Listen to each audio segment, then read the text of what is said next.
Okay, we're now streaming, so we're ready to proceed when you are, Mayor Eady. Okay, well, we'll call the meeting to order. Good evening, everyone. A declaration of paternity interest. No, I'm sorry, actually calling the roll, please. Thank you. Mayor Eady. Present. Reeve Eman. Present. Councillor Koulis. Present. Councillor Evans. Present. Councillor Hines. Councillor Jemison. Present. And Councillor Sidney. Present. We have a quorum. Mayor Eady. Okay.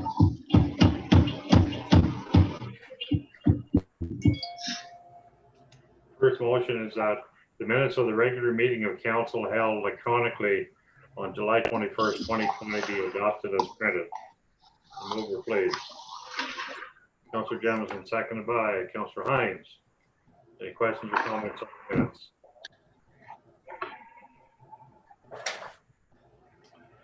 Okay, hearing none, all in favor?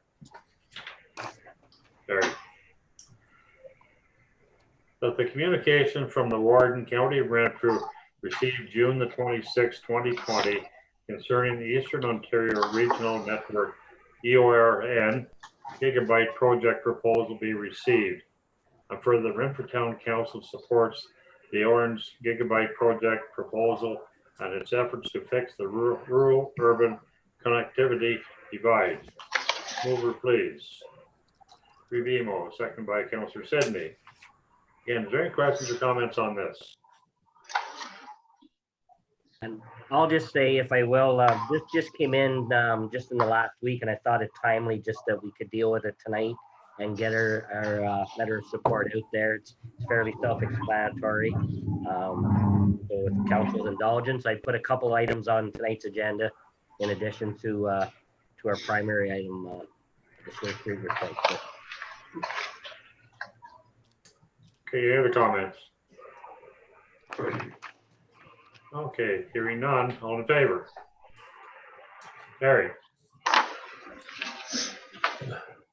That the communications from the Flower Factory dated July 22nd, 2020, concerning request to hold midweek farm to table farmers markets in Low Square be received.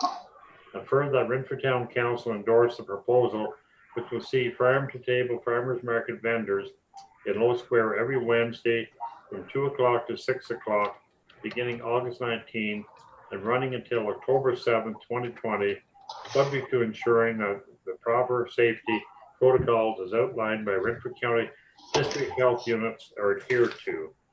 Over, please. Councillor Sidney, second by Councillor Hines. Any questions or comments on this? Councillor Hines. Just a second here till I unmute. You're on mute, yes. All right. Okay, just in regard to the vendors coming in there, I take it that there's no vehicles of any type on Low Square. I hope that's known to them. Or are they planning on using the street? My understanding is they're planning on using Low Square out towards the sidewalk, but certainly there'll be no vehicles permitted on the grass area. It'll be Okay. primarily either open tables or those small shade canopies, those shade tents that they use. Okay, perfect. Great idea. Any other comments? I will Hearing I none, will all in say, favor? oh, sorry. I will state too that I have asked the organizer to look into standalone liability insurance for the event if possible. Okay. Again, I didn't see no hands. All in favor? Carried. That the communication from the Renfrew Public Library received June 30th, 2020 concerning request to hold a yoga program in Low Square be received. And further, that Renfrew Town Council approved the Renfrew Public Library's request to hold yoga classes on Mondays beginning August 10th and running until 7th, 2020, subject to ensuring that the proper safety protocols as outlined by Renfrew County District Health Unit are adhered to. Can a mover, please? Councillor Jamison, second by Councillor Sidney. Can any questions or comments on this? Okay, hearing none. All in favor? Carried. Okay, now that Director Aslin's report dated July the 16th, 2020, concerning the award of Stewart Street Highway 60 be received. Mover, please. Councillor Cooless, seconded by Councillor Hines. I'll turn it over to Councillor Cooless for his report on this. Thank you, Mayor Eadie. I've given a lot of thought to how this should be approached this evening. Obviously, this is the reason why we're here. And in 6 years of being on council, I don't think I've had a 2-meeting summer yet. Unfortunately, this spoils 2020. And nobody likes to do these meetings, I'm sure, by Zoom, because expressions and body language can't be adapted and can't be read, particularly when we have such a big decision in front of us tonight. To give you a little history so that everybody's up to date, this all began in early 2018. We decided as a council to pursue the restructuring of Stewart Street from the bridge to the town limits. We engineered the project that spring and summer. We applied for a grant and were turned down an OSIF grant. Again, in 19, we revisited this project. We tweaked it a bit. There was some changes we thought we should do. Reapplied, and once again, were turned down.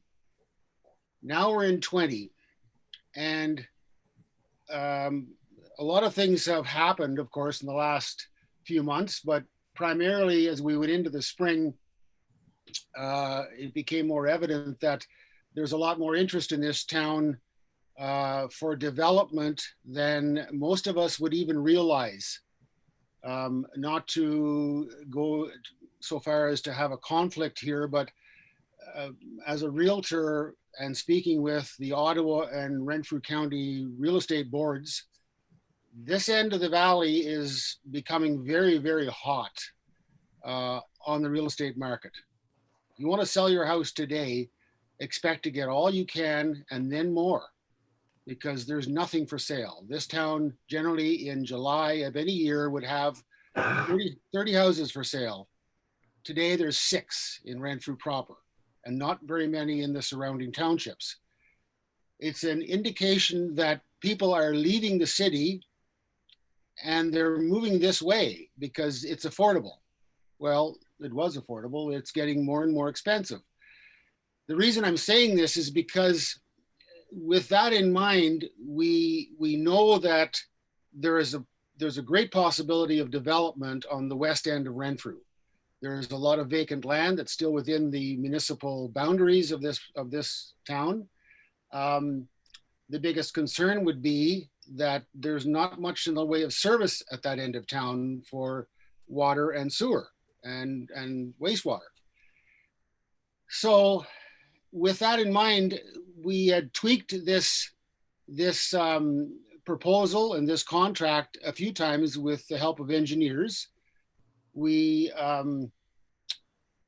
discussed it at length numerous times at the Development Works Committee level, numerous times, made adjustments, went back to the drawing board, back and forth. And in all honesty, the presentation that was made last Tuesday night was probably not as detailed as it needed to be. A few councillors have got some reservations about the fact that we are $1.2 million over budget. The fact of the matter is you're going to see the numbers tonight by Director Aslin. You're going to see the breakdown item by item. And the Coles notes on it are this: we can do this project. We can pave this street. We can fix the existing services that are there. and basically carry on as normal. But we have not made any provisions for exceeding demand or expansion on that end of town. So if somebody decides to develop that Aberdeen Mason Avenue area, which has already been plotted out,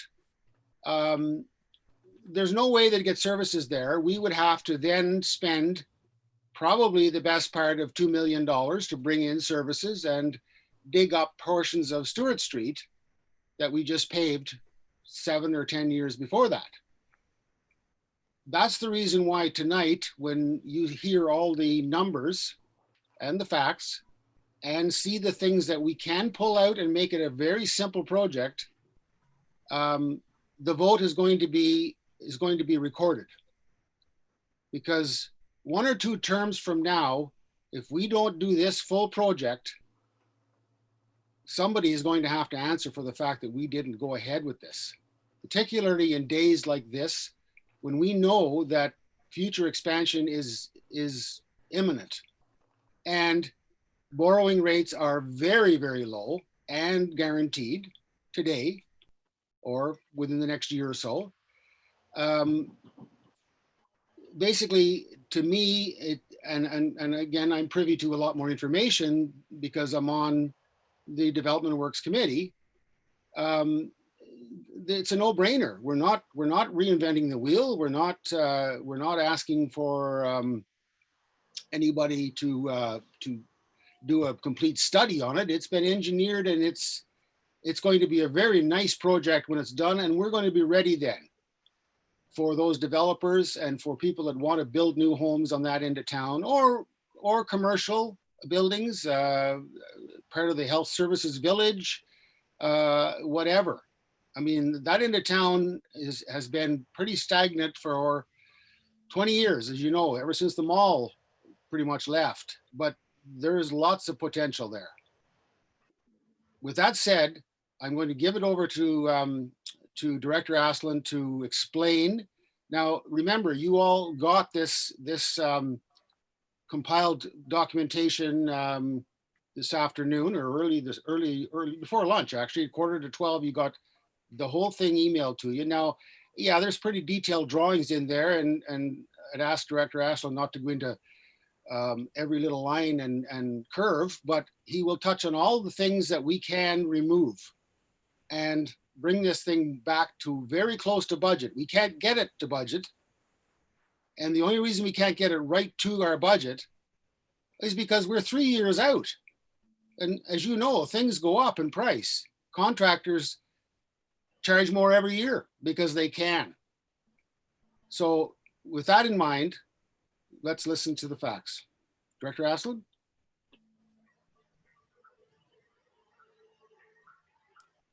Okay, thank you. Thank you very much. And if I'm permitted to screen share, I'll screen share the document that has been provided to you.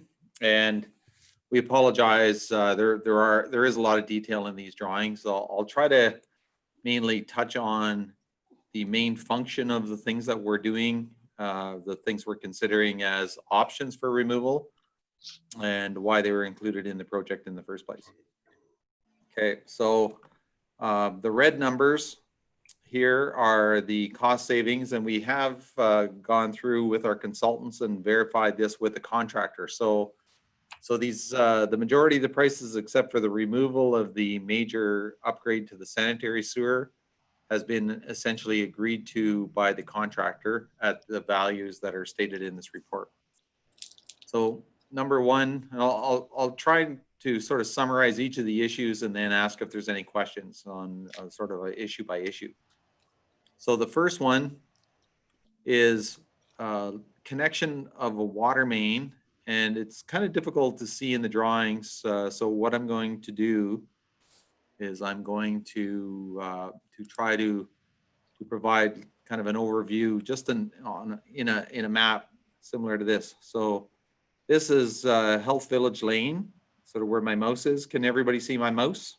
Yes. Okay, so there's a water main that comes down this road, and then it comes to just about this point here. And then along Stewart Street, along these properties here. So there's the hospital owned by the property, these two here. And as well, the property that's owned by Mr. Leclerc, where the chip stand is. There's no water service there. And there is a water main connection on Mason and McAndrew. So it's good practice whenever we install water mains to not have dead end water mains. And so one of the primary purposes of this item that we're considering for removal is the interconnection of the end of McAndrew, the end of Mason, and a water main running all the way over to the dead end of the Health Village Lane.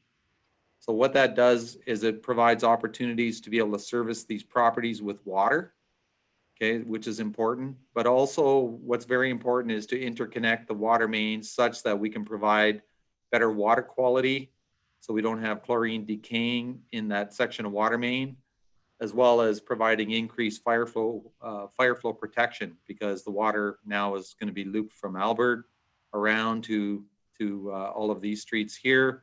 So there's essentially two ways to supply that area. So there's redundancy, there's increased fire flows, and better water quality. Okay, so I'll go back to the drawing here. Okay, so this is the portion along the hospital. Okay, so that's the Health Village Lane coming across the hospital property. And then there's no water main from that point. So we're proposing to take it from there to bring it along down the road towards Mason. Say the water main continues all the way down to this block, at which point there's an interconnection with Mason. So I'll blow that up here. Okay, so there was an interconnection of this new water main with the water main on Mason that dead ends right at this point. Then we were continuing the water main along the edge of the road and all the way to the connection at McAndrew. So there's quite a large main on McAndrew that heads down Stewart Street. So we were proposing to integrate or to make a water main connection here, bring it to the edge of the road in front of the chip stand, and run all the way down that area to connect the Health Village Lane. So the cost savings identified, if we remove that, was in the $115,313. Okay, so that's this cost here. If we remove this water main, we're still proposing to bring a water main connection across Mason Avenue and put a fire hydrant there just to eliminate that the dead end.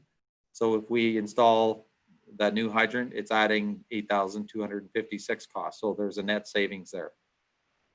So is there any question on that water main before I move on to the next item?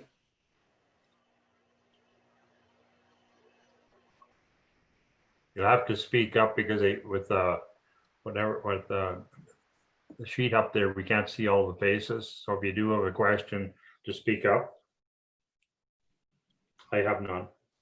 Okay, I'll assume that there's no questions and I'll skip on to the second item.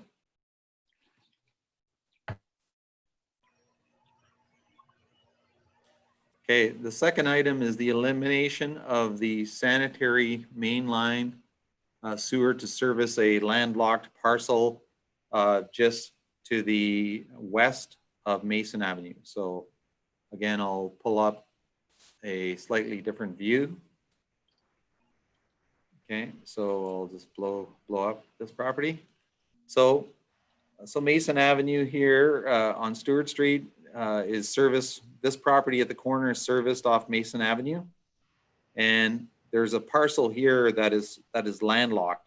Okay, the parcels adjacent is 491, 406, 522. They're all serviced to Frank Dench Drive. Okay, so if this property here, this 508, is ever redeveloped, there's no way to get sanitary service to it. So what we were proposing with this project was to add a sewer connection. And I'll go to it here. So we were proposing to provide a water and sewer connection by installing a water or a sanitary connection across Mason Avenue. So that gets sanitary service across to that chip stand property. As well, installing another manhole just at the intersection here and running a sanitary main to the center of that vacant property so that it can be serviced with sanitary. And also a water service connection across the road to this new water main loop that we were providing. Okay, so if this is removed, there is a cost savings of $39,000 plus another $2,500 for this water service. And there's an additional cost of $4,800 because if we abandon this, what we would do is just put a service connection off of Mason and just terminate it here just off the road.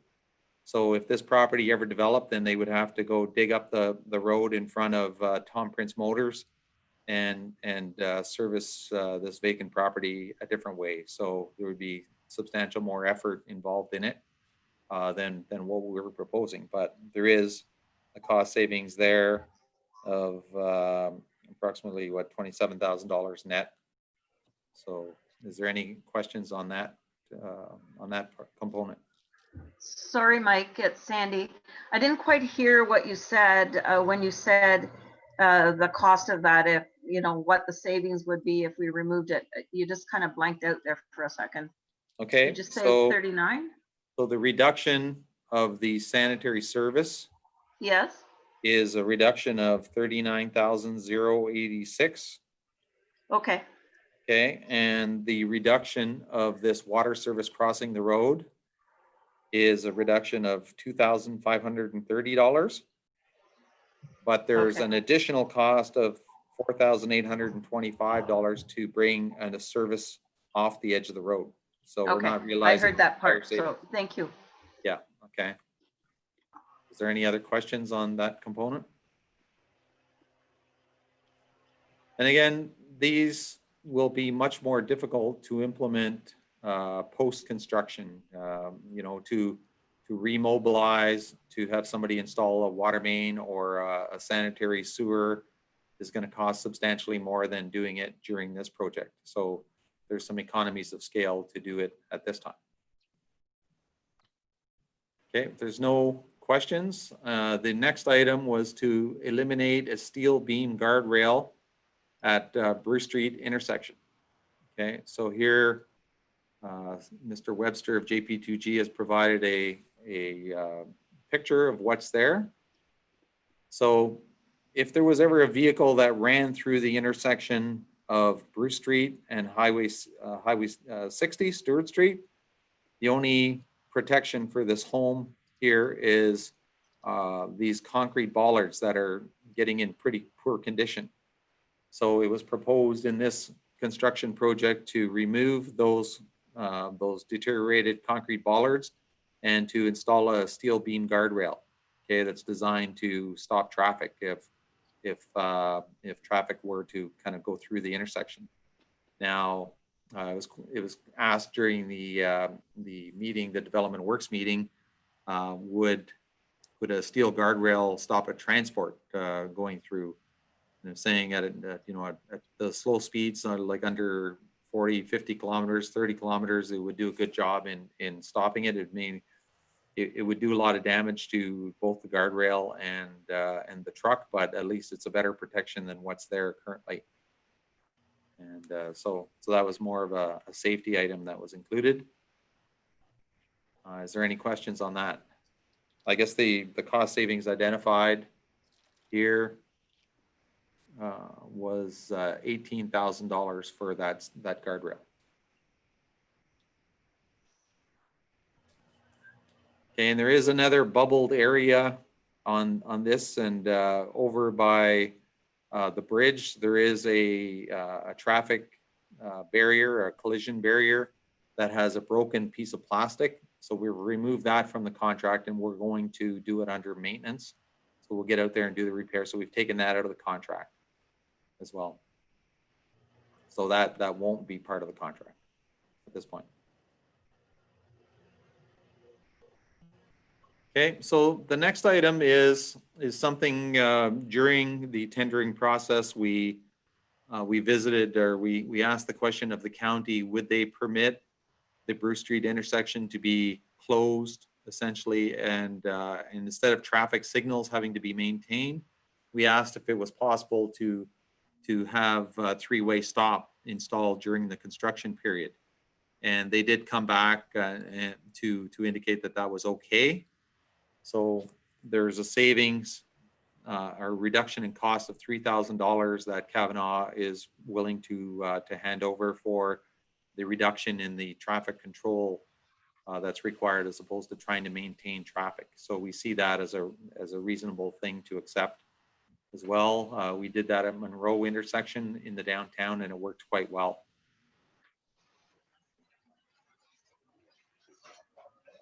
The next item, and you may be shocked by the price, but the benches that the street furniture in the downtown area is there's two benches and one trash container, and the value of those in the contract is $13,192.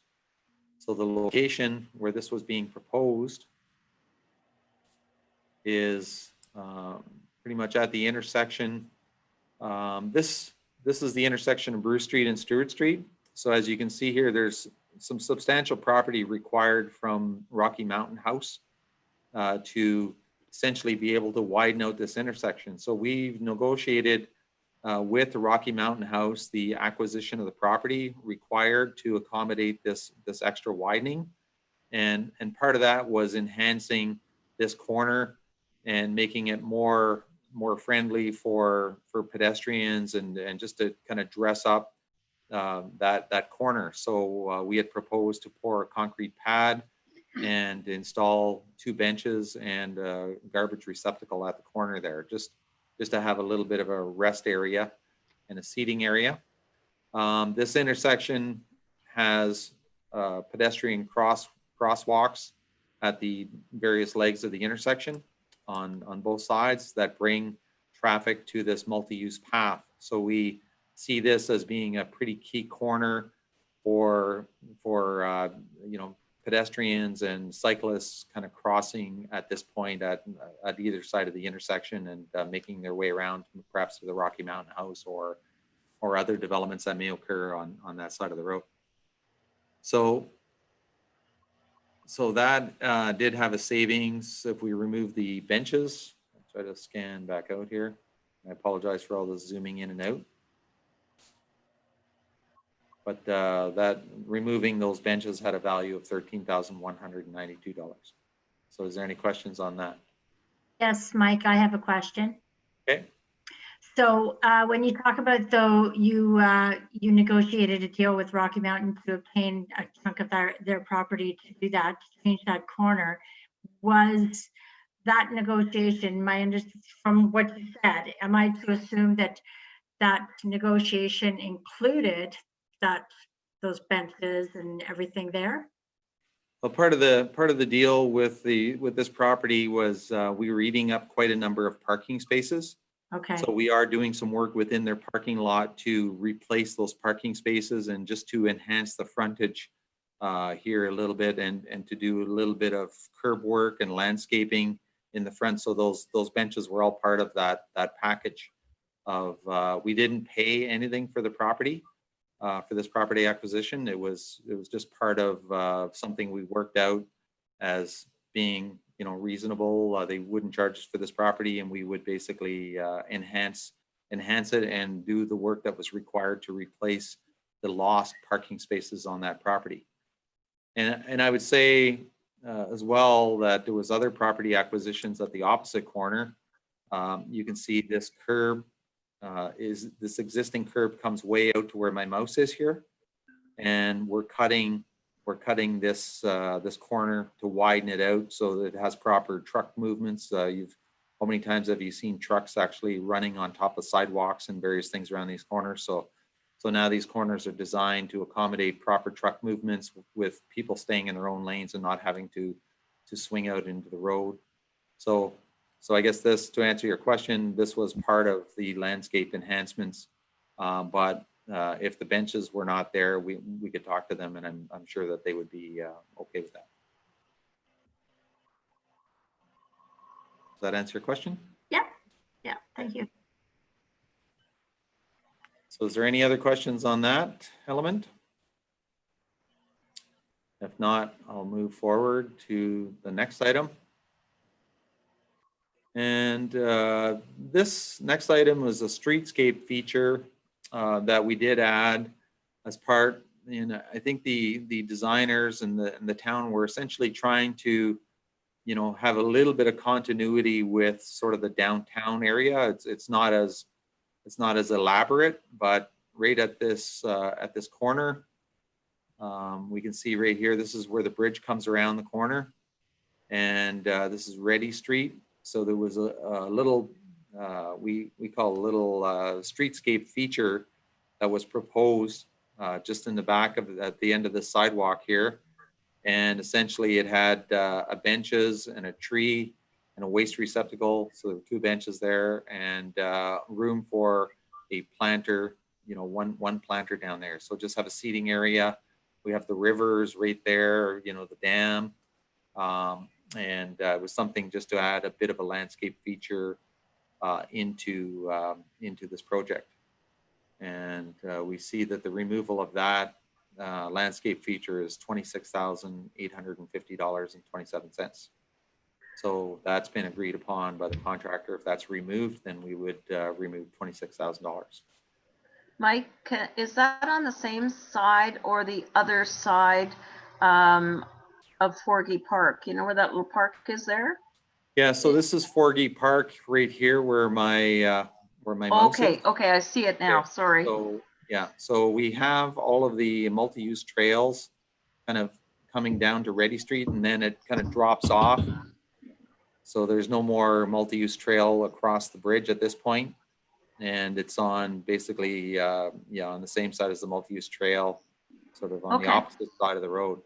Now, this is a good drawing as well that shows sort of the extent of the sanitary sewers. So you see this pipe here where my mouse is. There's a manhole right here where my mouse is, and there's a sanitary manhole that runs down through here and goes to the river's edge by the bridge.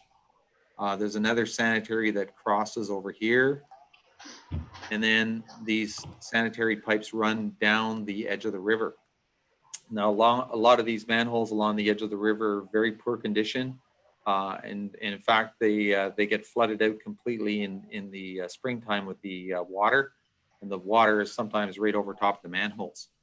So part of the upgrading of the sanitary sewers to accommodate development is a substantial cleanup of the sewers in this area. So we're proposing to interconnect this sanitary on Ready, and the upgraded sanitary that's coming down to from Highway 60. We're proposing to, instead of having these 2 old sewers that kind of cross through the intersection, we're proposing to reconstruct this sewer to just off the edge of the road, and then actually bring it over top of the bank, you know, where the stairs are heading down Forgy Park down to the river. Well, the new sanitary sewer would be replaced down right to the river's edge and clean up the sanitary sewers in this whole area, which is a large mess. The sanitary sewers are going to be installed at, they're 375 millimeters in diameter. And to ask a question that came up later, sanitary sewers that are 300 millimeters and larger, that's 1 foot and larger, are covered under the town's cost and recovered through development charges.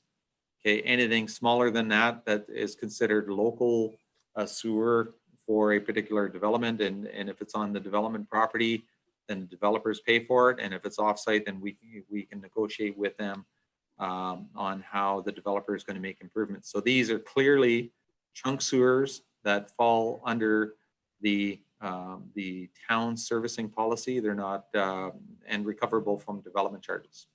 So, you know, these are eligible components of the cost. Mike? Yes? Just a comment again. I'm very happy with what I see so far and your explanation of it. And certainly based on Councillor Koulis's introduction to all of this, I totally agree with him. But just when it comes to the streetscape area, could there be any thought of it being part of Forgy Park, as it's already treed, etc.? And I just I'm not sure that that's the best corner for it or location for it. I can see some issues arising there, but anyway, that's just food for thought. I don't know how easy it would be to move it across the street to Forgy Park. I do see people sitting in there on the grass, etc. And there is a little trail that goes through there. So anyway, I have no problem with the idea of it. It's just maybe the location just makes me worry about it a bit. Yeah, okay, and that's reasonable. And a lot of this information here was developed through the public consultation that we did do with early on in the design of the project. So that particular feature came out of somebody's comments. I do agree that once these sewers are constructed through Forgy Park, there's an opportunity to enhance that. That's currently not very well utilized. There's only a set of stairs that go down to the river, and there's a flower bed in there that was maintained by some certain individuals. And I think the remainder is just pretty much grass that has been cut, right? If I flip to the property in that general area here, if I can get down to that end.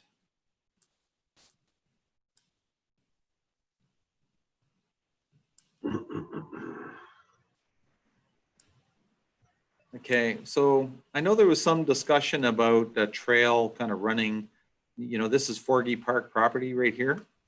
And there was some discussion about a trail running along the river's edge, right? At one point there was consideration to develop a public trail along there. We can see in this property that this 0 here is town-owned property. We do own the property right here. This is the property the museum sits on, and then there's the O'Brien Road property. But this private property here, actually this 29 runs right to the river. So the town does not have access along the edge of the river. Although we do have sanitary sewers that run from this general area, run along the river's edge, and they cross right at the bridge. Right down here, crosses over and goes to the plant. So a future project will be essentially reconstructing all the sanitary sewers along the edge of the river. That's going to be coming up fairly soon, and it's going to be included in our DC bylaw as a project that needs to be done. And but I just wanted to point out that this property here actually does not. It goes all the way to the river, so the town doesn't really have good access down at the river's edge there. Mike, I have another question before you leave that.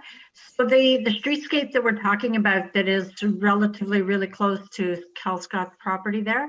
Yes. Is that on the like is it on the sidewalk level, or is it down below by the RPT, below, like closer to the BIA sign? It's fairly at almost the same grade as the street. Okay. Just on the other side of that barricade, and you can see right from my diagram here that the right of way for Bridge Street does kind of extend. So we're staying in this property in this corner right over here. Okay. With that landscape feature, but there's an opportunity to remove that and save. What was the dollar value here? $26,000. Let's see, what else do we got for you?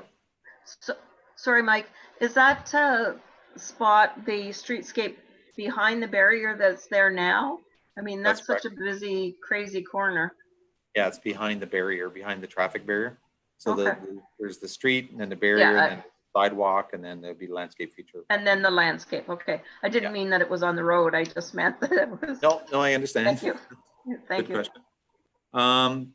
there was some discussion about the elimination of concrete ceiling associated with the sidewalk. So the current trend in sidewalks have been that there's a lot of quality issues with the sidewalk spalling.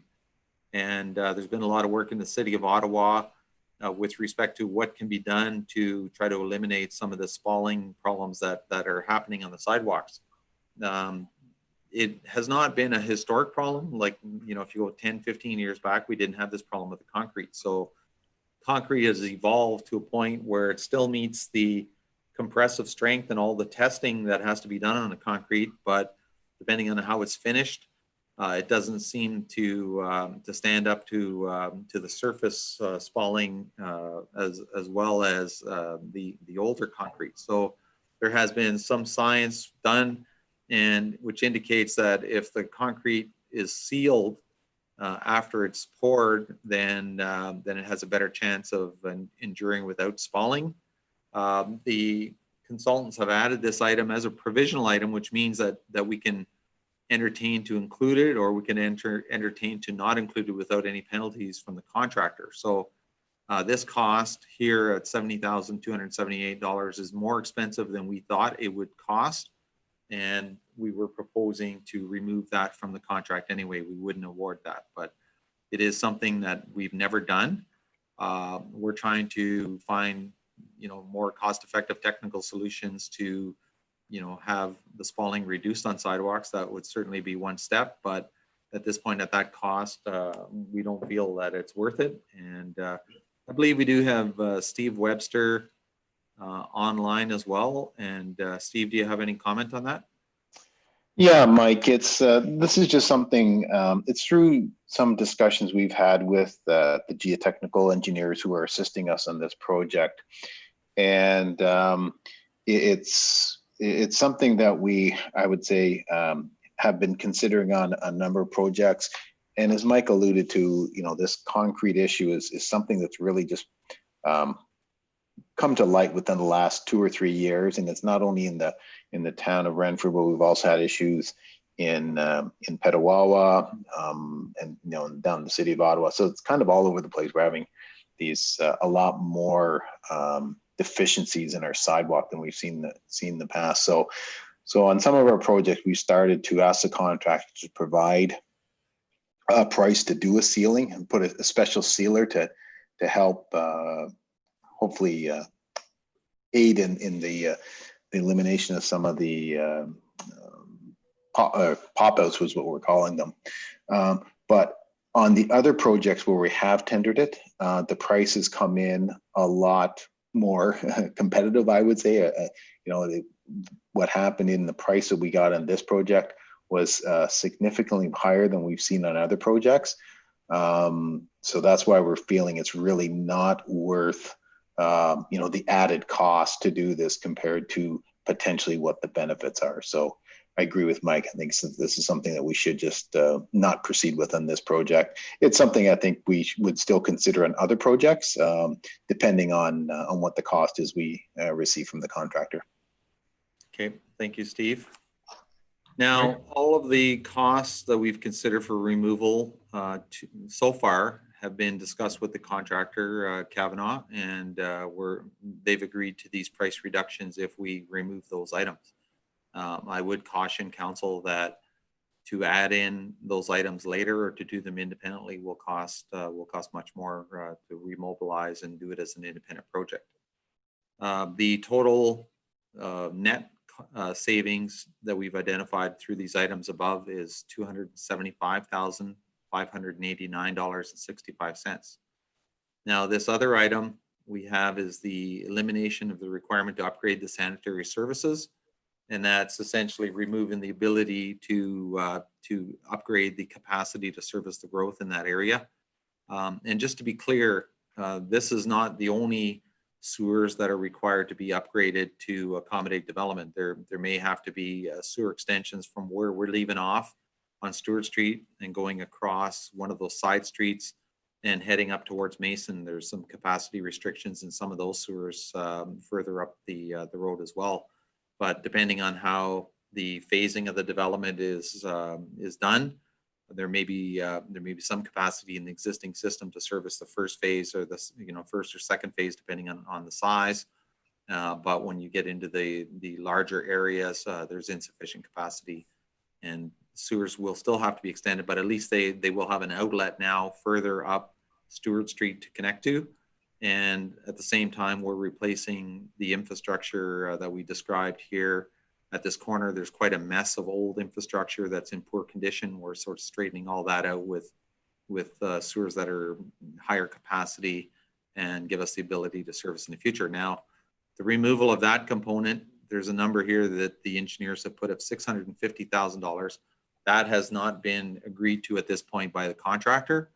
If you take out $650,000 out of a $5.5 million contract, it's a substantial removal, and the town may actually not get full value for the credit on that particular item.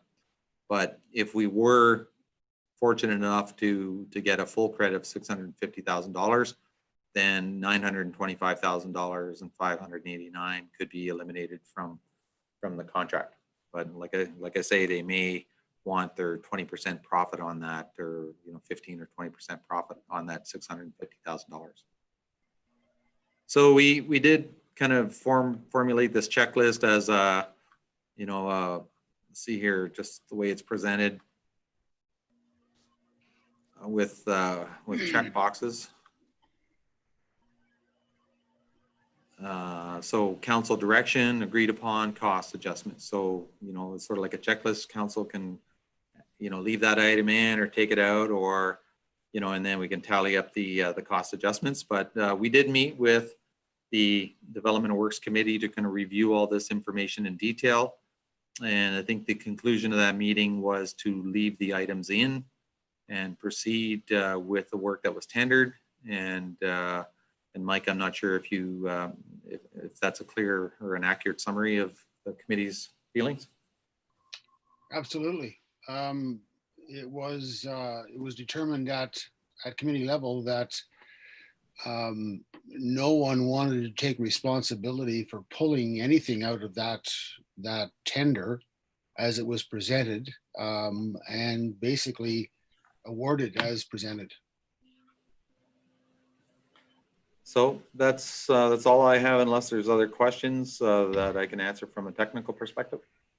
Just a quick question, Mike. It's Sandy.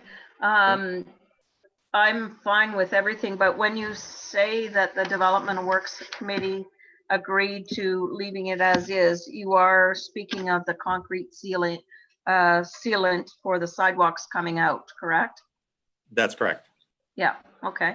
Yeah. So leaving all the other items in and removing the my only comment would be I'm quite happy with the detailed presentation on this and the reasoning.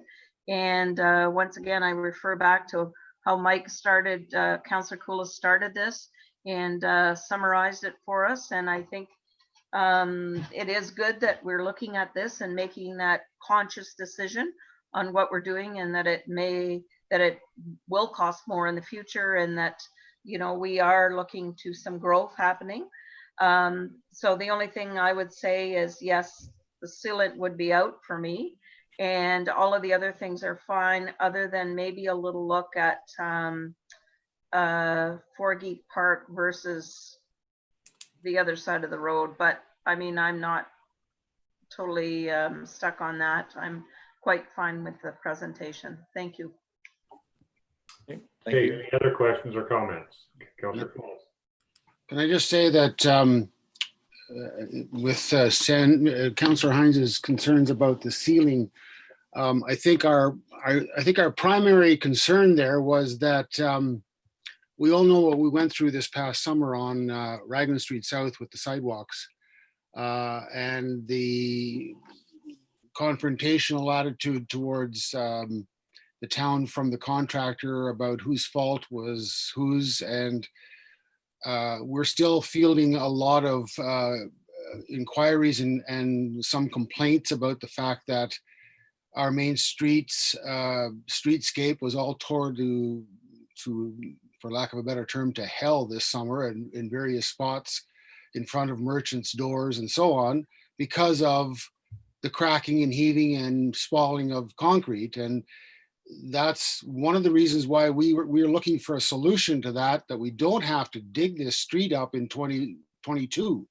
after we finished it in 21. I mean, even with the awarding of this contract, assuming we do this, the primary work done this year will only be some of the sewer work at the foot of Stewart Street near the bridge. That will be the primary stuff done in 20. After the school year has sort of started and vacations are over and things get back to whatever normal is, they will start with that, and then major construction all through 21 to finish it.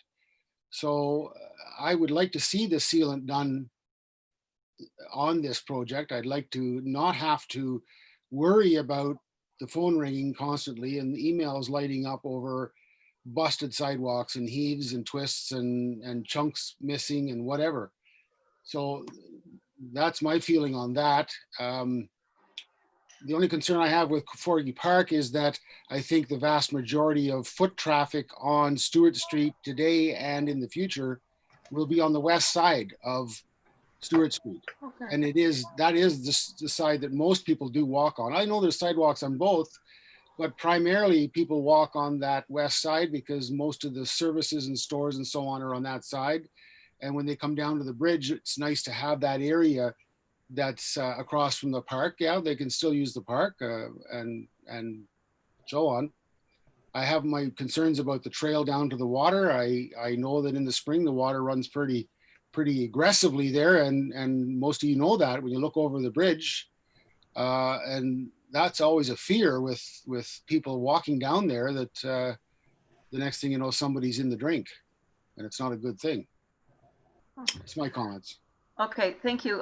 That was basically my question, was the Development and Works Committee in favor of keeping that sealant in? I think it would be good to try it. I was just also going on Director Aslan and Steve Webster's comments in regard to the price of it, but I have no problem with leaving it in if this is something that we need to try. And you're right, the anguish of having to come back and dig up the sidewalk and Oh, yes. redo it again, that's a big deal. And as far as where the sitting or the streetscape area is, I'm really fine with it.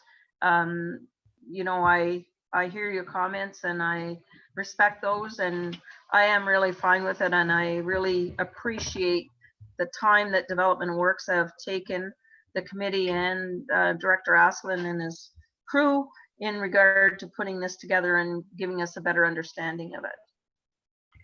Director Aslan and Councillor Zedny. I was just going to say, and it's been suggested by our consultant, that perhaps we can talk to Kavanaugh Construction about an alternative for the ceiling product. Maybe there is something that achieves the same purpose or the same benefits, but maybe at a reduced cost. So we can look at that if council is wishing to kind of try that alternative. Councillor Zedny. Just in regards to the sealant for the sidewalk, is there some kind of, and I guess this is more to Director Aslan, is there like a warranty on that? Because I totally hear what Councillor Koulis is saying, but you know, the $70,000 to put on the sealant of the sidewalk, what kind of warranty guarantee kind of a thing is it? The typical warranty on the sidewalk is a 1 year. The Ontario provincial specifications have just recently made a change to the concrete spec, in whereby anybody who's installing the concrete sidewalks has to be certified by the Canadian Concrete Institute or have some certification to be more knowledgeable about the sidewalk installations and the concrete use. So the warranty would still be a 1 year warranty, and it would Even be with the sealant on it? With sealant on it or sealant off it, it still has the same warranty. But there's no, like, the company that provides the sealant doesn't say your sidewalks will be good for 10 years kind of a thing? Like there's no. Okay. No, it's kind of hard to bind a contractor to warranties beyond 1 year for for pretty much any work. Okay. Any other questions or comments? Revimo. Yes, thank you. So I guess I'm going to go back to my comments of last week and then also to Councillor Koulis's comments. I think we finished off, and I finished off by saying, look, you have a council who wants to agree to this project. We're sort of curious about how and need to know how we're going to finance it. So you and I had a conversation about development charges, and then we've subsequently had an email exchange. And so if you could share that, you and I disagree on the application of future development charges, and I'm not going to go through that again, but so if you could just explain that we cannot apply a specific development charge to this project, even though, as we talked about this week, we did on Veterans Memorial Boulevard or O'Brien Road apply to a series of projects. So you explained to me that you thought we could do it on a smaller one versus a larger one. So if you could just elaborate on that. And then secondly, Councillor Koulis said something about the ability to borrow and borrowing with low rates. So those were my two questions, was how we're going to pay for it. I've never really quibbled over the engineering of the project and still won't. I see the merit in all of the additions now, especially now more so that we've got a detailed presentation, and I hope we have this kind of a presentation going forward anytime we're over about $100. So thank you. Okay, on the question of development charges, the question related to the way I heard the question is that you were considering the development of an area-specific development charge for the people in this quadrant of town that benefit. And the last time we had a area-specific development charge was the Northeast servicing area, which is the lands, the industrial lands by the highway and O'Brien Road and Whitten Road and the Innovation Drive. We did have an area-specific development charge that was formally put as part of our development charges bylaw, which instituted a charge of $13,300, we'll say, per acre for all the properties out there. The feeling and the reaction to that area-specific development charge was that it was a very large charge that encumbered the development in those areas. And in that particular area, we could identify, because the majority of the lands were vacant, right, except for maybe 2 or 3 properties that were occupied. So we could very, very clearly identify which properties were benefiting and apply the area-specific development charge. Now, in 2010, the area-specific charge was there. In 2014, the area-specific charge was there. And it was so unpopular that in 2016, the council at the time chose to remove the area-specific development charge and spread the cost of development of infrastructure across all of the town. So the way it sits right now, any upgrades that we're doing on this street are eligible for development charges money. Just to be clear, any sewer that's 300 millimeters and above is eligible for development charges to be recovered from development charges. I think in the treasurer's comments, he was suggesting that quite a large portion, $320 some thousand to be funded from development charges for the sanitary sewer upgrades. There's probably some logic to even include more of that in development charges, but the reality is when the development charges bylaws get created, I think the last bylaw in 2016 said we should be collecting $16,000 per door.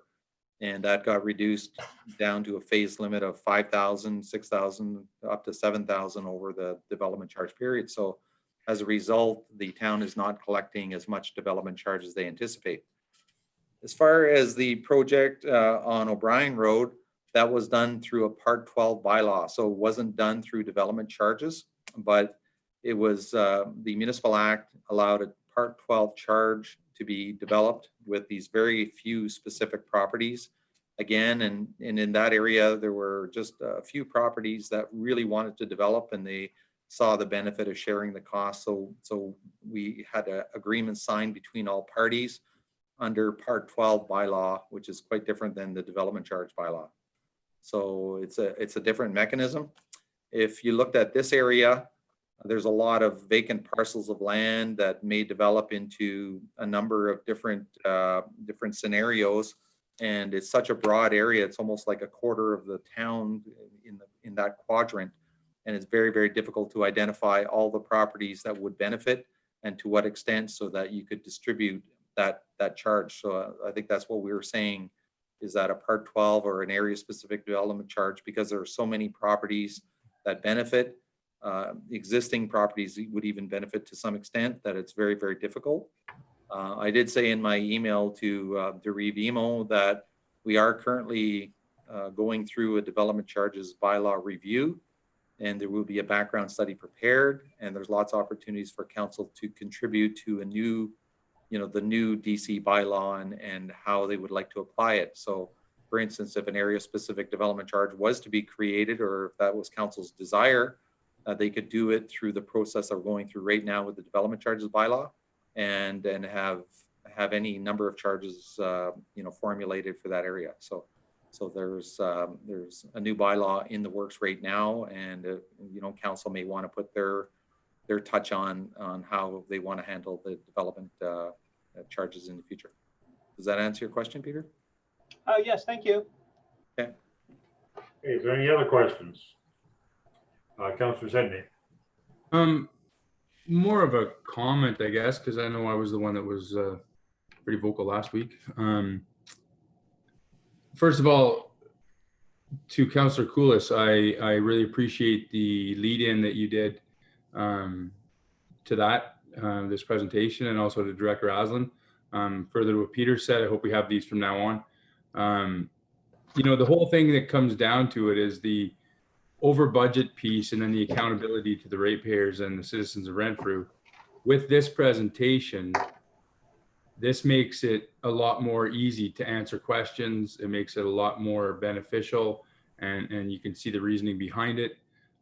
So I greatly appreciate the fact that we did this. I also believe that if we had done it last week, we wouldn't be here today. And it comes down to the whole funding thing. So I don't think anybody's going to disagree that they want the town to advance, they want the town to look good, and they want the town to grow.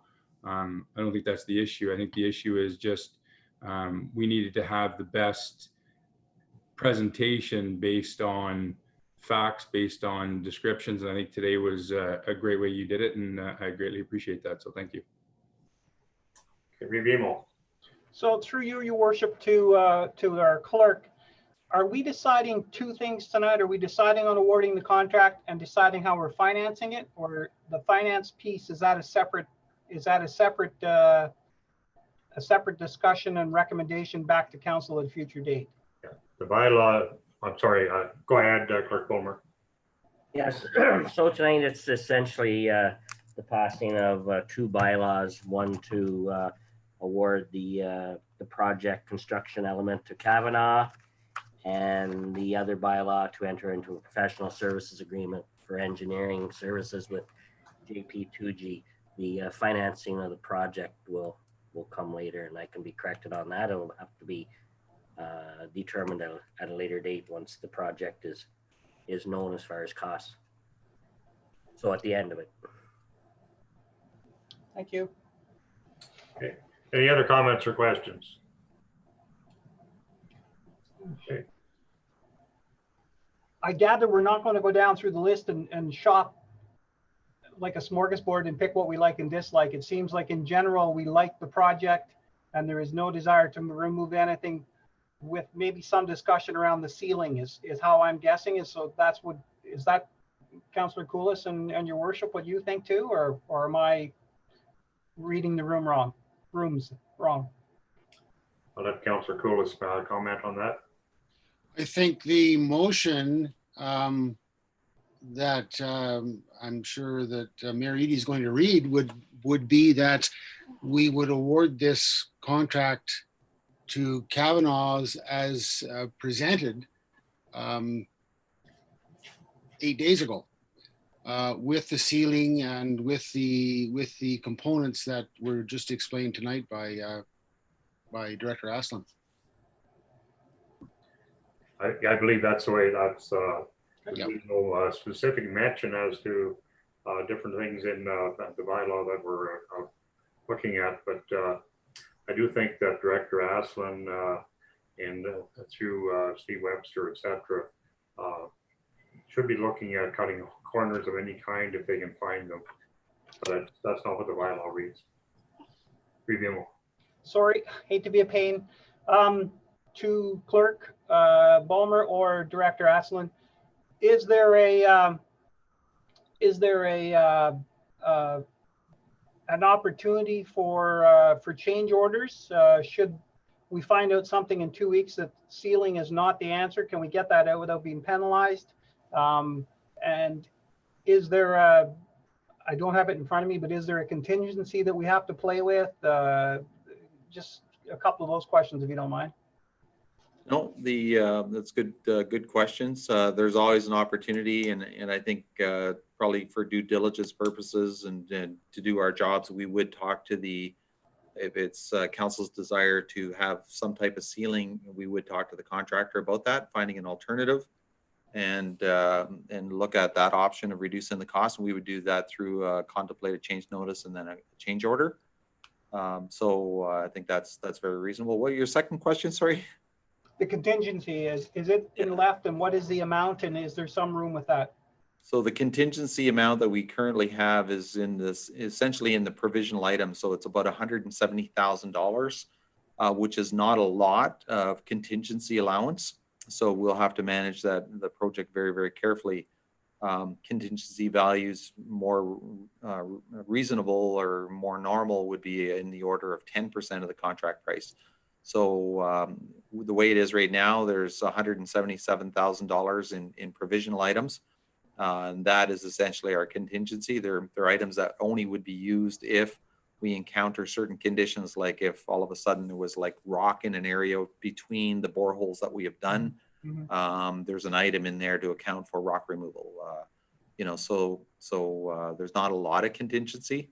On our contracts, we haven't had a lot of change orders, even like in the downtown, and the other ones we've had probably under a dozen change orders. So the documents, we're quite confident that they're pretty tight documents and pretty accurate.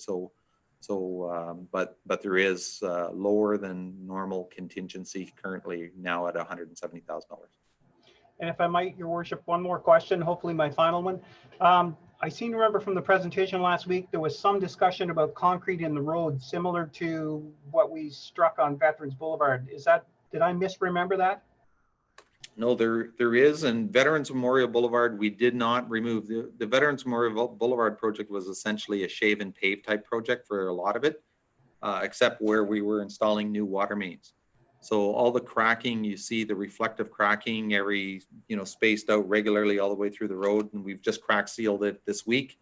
And that was because we did not go and replace the concrete under the road. So in this project, there is concrete over a substantial portion. And we are proposing to remove that and to replace the granulars and build the road up so that we don't have that differential road structure. And that will help prevent the cracking that's occurring similar to Veterans Memorial. It's a Veterans Memorial and even Stewart Street from the bridge. There's sort of examples of how long shave and pave type projects last on the road with the amount of traffic that these roads have. So in this case, we are removing the concrete. Thank you. Councillor Sidney. Just a quick question in regards to the 170,000 contingency. Is that something we should be concerned about? That this is a pretty big project and $100,000 doesn't seem to be a lot. Is that something that we may run into a problem down the road with only having that 170? Well, it's again, the design documents we feel are pretty accurate. Normal contingencies are 10%, so we're less than that by a good margin. We're probably 50 or 60% less than a normal contingency. So it is something we're going to have to manage that project very carefully, and we may come back if we encounter items that are beyond the authority that we're being given tonight. We'll have to come back to council to tell them that, hey, we're going to need a little more contingency because we ran into the following items. That was going to be a comment of mine, further what Reeve Imo had said, about change orders. So, you've just answered, I believe, if there is going to be anything that pops up, then you're going to bring it back to council for final approval again. Like if it's a change order, I mean, approval of a change order. Not all change, if change orders are within the project budget or just some minor adjustments, we don't bring those back to council. But if the overall, there's major items or we're looking at heading over the contract authority, then we would bring it to Development Works Committee, who then, could bring it up to council. Thank you. Okay, any other questions or comments? Okay, all in favor? Your worship, Yes, I'm sorry, you wanted to record a vote, right? I want to record a vote, please. Okay. Clerk Bowmer? If I might, what are we voting on? Just that we're voting, are we voting on We're the really contract voting on itself? right now. I'll read the motion. Yeah. That Director Assel's report dated July the 16th, 2020 concerning the award of Sturt Street Highway 60 be received. The next one is a movement of the bylaw. Got it. I don't know if Okay, you want a thank you. recorded vote on the next one as well, or, I want a recorded vote on the actual awarding of the tender. okay, so this one here, we don't need a recorded vote then? No. Okay, so all in favor? Opposed? Councillor Sidney's opposed? No, I put my hand up. I didn't think you saw me. I'm in Okay. favor. So it was unanimous. Okay, the next one now, the bylaw 50-2020, being a bylaw to award the reconstruction of Sturt Street Highway 60 project to Kavanaugh Construction Limited. You read it first time and deemed to have been read a second time. A mover, please. Councillor Cool is seconded by Councillor Jamison. Okay, any further discussion? Vivimo. Yes, I'm prepared to vote in favor of this. However, I would hope that there is some attention paid if we run into difficulties with items 6, 7, 8, 9, and 11. Those are items I think that can be accomplished after the fact by town staff. So that's, that I'm prepared to support it, but I think those are the provisional items that with the exception of the ceiling, that are things that we could work around. Any other questions or comments? Councillor Coulis has asked for a recorded vote, so Clerk Bowmer, would you please do that? Thank you, Mayor Eady. So this is a recorded vote on the first and second reading of the passage of bylaw 50/2020, being a bylaw to award the reconstruction of Sturt Street Highway 60 to Kavanaugh Construction Limited. Reeve Eamon. 4. Councillor Coulis. 4. Councillor Evans. In favor? Councillor Hines. In favor? Councillor Jemison. In favor? Councillor Sidney. In favor? Mayor Eady. In favor. Motion's carried. Yep. Okay, the bylaw 50-2020 being a bylaw to award the reconstruction of Sturt Street Highway 60 project to Kavanaugh Construction Limited be read a third time and be passed. Mover, please. Vivimo, seconded by Councillor Hines. Again, any further questions or comments? Hearing none, we'll ask for the recorded vote, please. And make sure if you want to record vote for each of them, you'll have to ask. So we want to record vote for the third reading as well? Yes, please. Okay.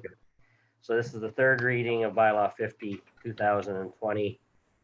Bylaw to award the reconstruction of Sturt Street Highway 60 to Kavanaugh Construction Limited. Recorded vote, Reeve Eamon. I'm in favor. 4. Councillor Coulis. I'm in favor as well. Councillor Evans. In favor? Councillor Jemison. In favor? Councillor Hines. In favor? Councillor Sidney. In favor? And Mayor Eady. In favor. Motion is carried. Thank you. Yep. Okay.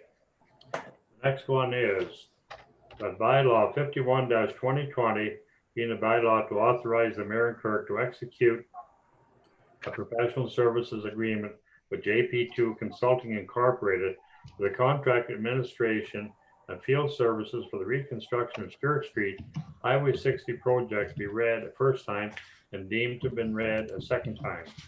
Mover, please. Councillor Coolidge, second by Councillor Jamison. Any further discussion?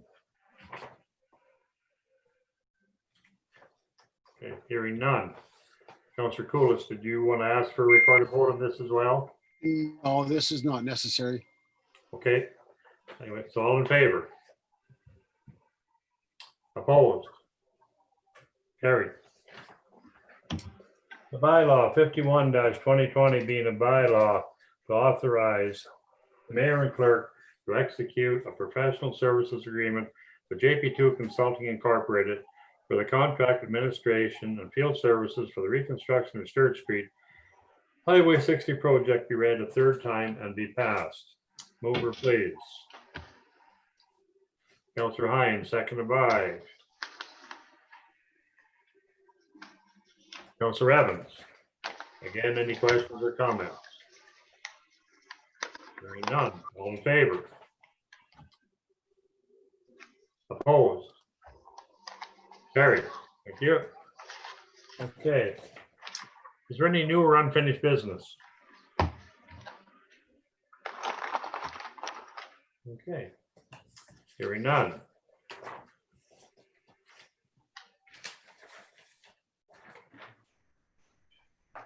Okay, the bylaw 51-2020 being a bylaw to confirm the proceedings of the Council of Corporation Town of Renfrew, the meeting held July 29th, 2020, be read a first time and deemed to have been read a second time. Over, please. Councillor Sidney, second by Councillor Coolidge. Any questions or comments? All in favor? Carried. The bylaw 53-2020 being a bylaw to confirm the proceedings of the Council of Corporation Town of Renfrew, meeting held July 29th, 2020, be read a third time and be passed. Over, please. Councillor Sidney, second by Councillor Hines. All in favor? Carried.